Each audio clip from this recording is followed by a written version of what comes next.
बिस्मिल्लाहिर्रहमानिर्रहीम। अस्सलामुअलैकुम। उम्मीद करती हूँ कि आप सब खैरियत से होंगे। अल्लाह से दुआ है वो आपको अपने घरों में खुश और आबाद रखे, आमीन।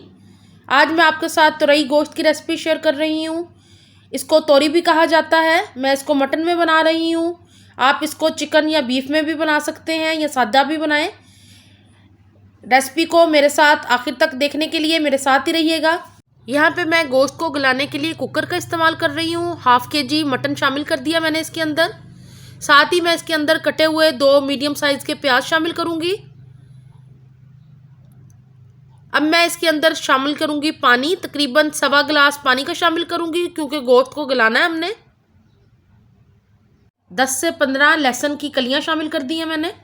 मसालों में मैंने यहाँ पे 1 टेबलस्पून लाल मिर्च, 1 टेबलस्पून धनिया पाउडर, 1 टीस्पून हल्दी पाउडर और नमक आप अपने टेस्ट के मुताबिक शामिल कीजिएगा इसके अंदर। यहाँ मैंने तुरई को छील लिया था और तुरई को छील के मैंने इतने छोटे छोटे पीसीज में कट कर लिया है इसको। ये बहुत ही मज़ेदार बनती है। इवन अगर इसे गोश्त के बगैर भी बनाया जाए तो ये बहुत मज़ेदार तैयार होती है। 15 मिनट के लिए मैंने प्रेशर चलाया था। अब मैंने इसको खोल दिया है। इसका पानी ड्राई करेंगे। यहाँ मैं 1 कप ऑयल का शामिल कर रही हूँ। पानी ड्राई हो गया था। हरी मिर्चें शामिल कर दी हैं। अब 5 से 10 मिनट तक मैं गोश्त को अच्छे से भून लूँगी। जब तक इसका ऑयल निकल नहीं आता तो इसको हम भूनते हैं, फिर इसके अंदर हम अपनी सब्ज़ी शामिल करेंगे। गोश्त अच्छे से भुन गया है। अब मैं 1 कप दही का शामिल कर रही हूँ इसके अंदर और इसको भी भूनेंगे गोश्त के साथ। दही को शामिल करने से तुरई गोश्त का टेस्ट बहुत ही अच्छा और मज़ेदार हो जाता है।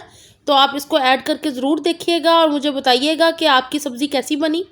तकरीबन 10 मिनट भूनना है मैंने गोश्त को। अब मैंने तुरई शामिल कर दिया है। ये 1 किलो तुरई है, यानी छील के छिलका उतार के 1 किलो वज़न है इसका। तकरीबन 1.5 किलो थी ये।